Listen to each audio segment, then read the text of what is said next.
What's up everyone, man? I hope you're doing well. Today we are going to be watching the best of Jordan Peterson. Now across my channel, man, I've reacted to so many things. I've reacted to music, comedy, I've done some movie trailers, more controversial stuff like men and women, arguments, all these things. I've done so many things, man.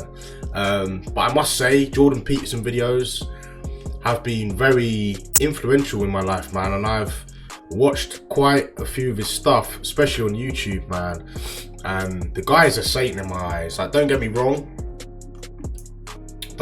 sometimes some of his theories can be extreme or seen as extremist. He can kind of almost come across anti-feminist and all these things, you know, these women come out with, but at the end of the day, he just speaks the truth.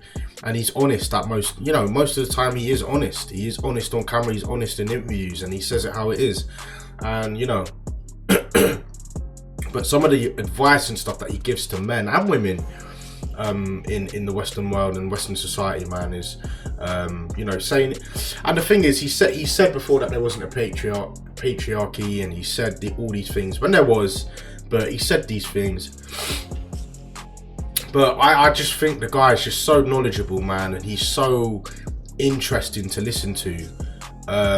You really start to wrap your head around what he's trying to say and what his message really is. And I mean, I've seen it. The amount of people he's helped across the world, especially men with depression and mental health issues, man, it's incredible. And I've even seen I saw one video online of a guy run up on the stage and actually interrupt. I don't know whether it's a conference or interview. I have no idea what it was, but he said, "Jordan Peterson, you saved my life." Jordan Peterson started breaking down in tears, because you understand that it must be such a great feeling to help change people's lives. I mean, changing people's lives is probably the one thing you want to do as a person, right? As a human being, you can say that you've helped someone, and this guy is just genuine and has a kind heart because of that. But anyway, guys, we're going to jump straight into this. Let's get it. To freedom of speech. Trump a trans person's right not to be offended? Because in order to be able to think, you have to risk being offensive. I mean, look at the conversation we're having right now. Like, you're certainly willing to risk offending me in the pursuit of truth. Why should you have the right to do that? It's been rather uncomfortable.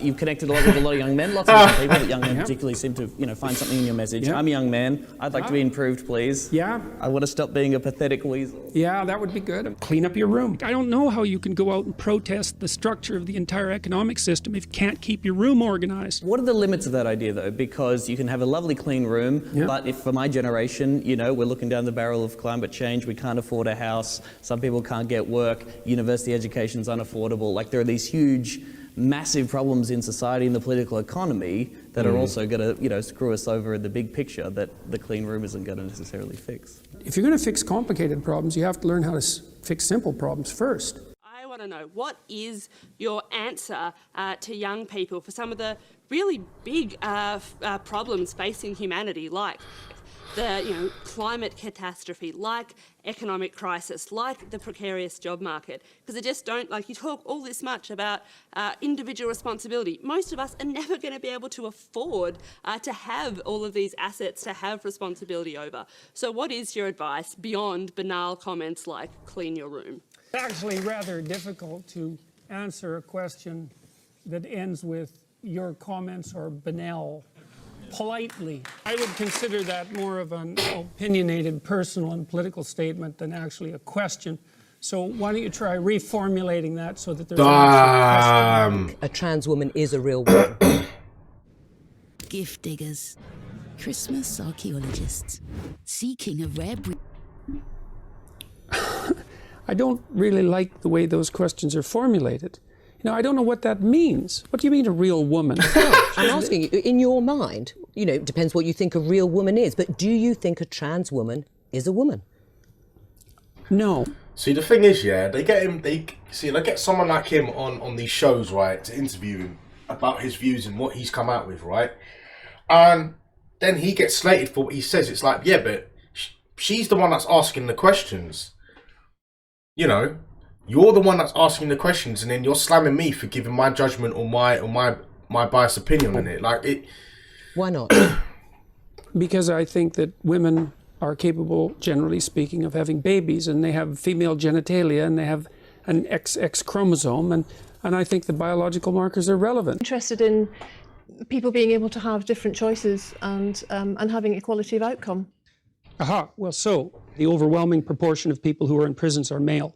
Now, do you want to equalize that, just out of curiosity? What about bricklayers? They're 99% male, and we've got about 3/4 of the population now in universities in the humanities and social sciences are female. Yeah. Are we going to equalize that? That's what I'm saying. Like even with this one, with this equal outcome issue, yeah, between men and women, it's like people do things out of choice, out of decisions. Like you choose who you want to become. You choose what you want to do in your life. No one forces you. No one pressurizes you anymore. You all have the right of choice, and you all have the right of freedom to do what you want, man or women, in the Western world. And I'm talking about the Western world here, right? They are talking about the Western world. There is no way you can come up to me, female, male, and go, "Oh no, I didn't. Yeah, they didn't let me on the construction course, or they didn't let me become a bricklayer. They didn't let me become this. They didn't let me become an engineer because I'm a woman." That's bullshit. The reason why there are less females in engineering or less females in construction, for example, is because they don't want to do it. It's their choice. They'd rather stick to suits and things that suit not their needs, but are suited to them, suited to what they can bring to the table. You know, suited on their skills and their knowledge. If a woman wanted to get into the engineering or construction, by all means you can. You just have to do the studying, and you have to, somewhere down the line, you have to enjoy it. So I just don't understand that. It's just, I don't understand this how there's no equal rights. And yeah, men work longer hours. They work more dangerous jobs. They're more likely to move. They're more likely to work out. When would you see a woman, go, I want to work on an oil rig. I want to work on an oil rig in the middle of the Pacific Ocean, working on an oil rig. Like it's just so unheard of, because you know that a female wouldn't want to do that. They don't want to be in the rain, in the storms, in the worst of conditions as possible. Like they don't want to be there. They're more likely to participate in jobs in the STEM fields that are scalable. They make more money for those reasons. And that's all hidden under the idea that the reason that men and women make different amounts of money is because of their gender. Peterson, do you have any comments on the Nazi presence at your protest? The presence of Nazis and white supremacists assaulting people at your protest. Do you have any comment on that? Yeah, I don't like Nazis. Well, that's highly debatable. That's highly debatable. Actually, it's absolutely true, because there's never been a secular humanist government on the planet. I don't know. I think the Soviets were pretty secular. No, humanists. Then, I know with all due apologies, you do not know the first thing about what secular humanism is. You should read the Secular Humanist Man. I'm very glad I put you on the spot. Well, I'm very glad that I have but you get my point. You get my point. It's like you're doing what you should do, which is digging a bit to see what the hell's going on. And that is what you should do. But you're exercising your freedom of speech to certainly risk offending me. And that's fine. I think more power to you, as far as I'm concerned. So you haven't sat there and I'm just trying to work that out. I mean, Ha, gotcha. you have got me. I'm trying to work that. History. You've written the idea that women were oppressed throughout history is an appalling theory. They haven't had a great time, though, have they? Who has had a great time in history? But men have had less of a Really? shitty Have time. they? Have they? By what time. standard? By what standard? Well, I'm just saying, if you're a woman... How about war? But it took longer for women to get the vote, and women belong to their husbands, and in this country, one woman dies every week from domestic violence, a man dies like once a month, I believe, from that same cause. Like, aren't there some clearly obvious things that women are victim of as a result of their gender? There are inequalities in the catastrophes that the genders are subject to. And so, look, first of all, there's some things we got to get straight. History is a rough business. Everybody had it. Why don't they just automatically zoom in on body features? On less than $1 a day, which is absolute poverty by today's standards, right? And so people were brutally poor for almost the entire course of human history. It was rough. You say, well, did men or women have it worse? It's like, well, You know, that's a complicated question. But one of the things you can say is everybody had it pretty damn bad.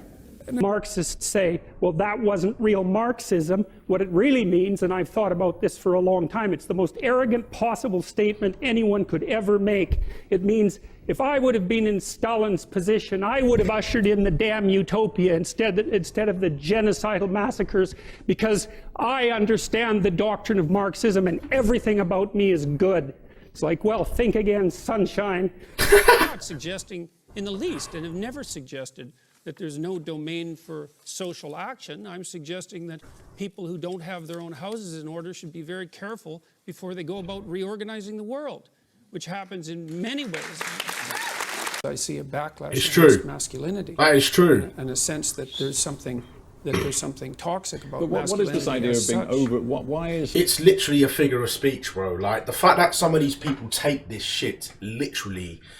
Oh, what's this whole fragment you're saying about tidying your room before you open your mouth and try and check? Like, it's true. If you haven't got your house in order, you haven't got your life in order. Like, you imagine, you go home, you sit there, you watch 2 hours of TikTok, then you think you have the right to speak about the world and change the world for the good of the people. It's like you don't have the right, because your house isn't in order. Society overly feminized? Well, I didn't ever say that society was overly feminized. So if we're going to discuss my views, we should use my actual words. Women got full legal rights. They'll have the right to determine what language I use, especially when it's backed by punitive legislation. And when the words that are being required are the constructions, they're artificial constructions of people I regard as radical ideologues whose viewpoint I do not share.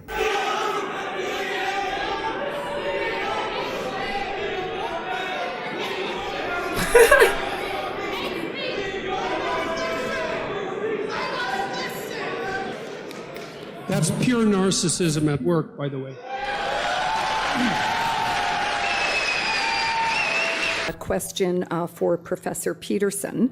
Why do you feel that someone's personal gender identity and pronouns infringes your free speech? Can one not also argue, based on your interpretation, that professors can use racial slurs in their classroom and that the inability to do so would violate their freedom of speech? There's a difference between saying that there's something you can't say and saying that there are things that you have to say. And I regard these made-up pronouns, all of them, as the neologisms of radical PC authoritarians. Do you understand that? And I'm not a fan of that sort of person. And the reason I'm not a fan of that sort of person is because I've done my homework. I've read everything I can get my hands on in the development of authoritarian political systems, and I know the literature inside out and backwards. And I am not going to be a mouthpiece for language that I detest. Damn. And that's that. Whole patriarchy thing. I think you have no idea how pernicious. Alright, you made your point. You made your point. Well, no, I don't. I really don't. Go. There you have it, guys. Wow. He's just such an interesting man. He's just such an interesting man to learn of. And again, like, no one's perfect. No one has. I mean, in the world that we live in today, man, like, it's hard to be right 100%. It really is. There's always going to be people out there that disagree with your views and how you see the world, unfortunately, and that's just how it is. Otherwise, we'd all be perfect. We'd all be living in a perfect world. No crime, no hate.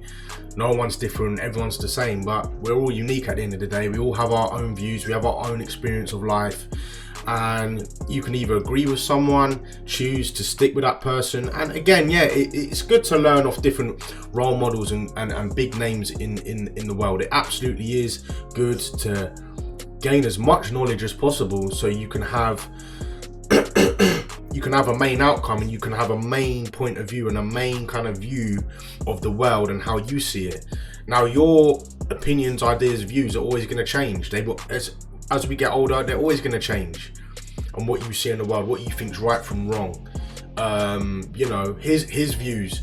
Again, his views on how the world works could have been completely different when he was younger. Now he's been through life.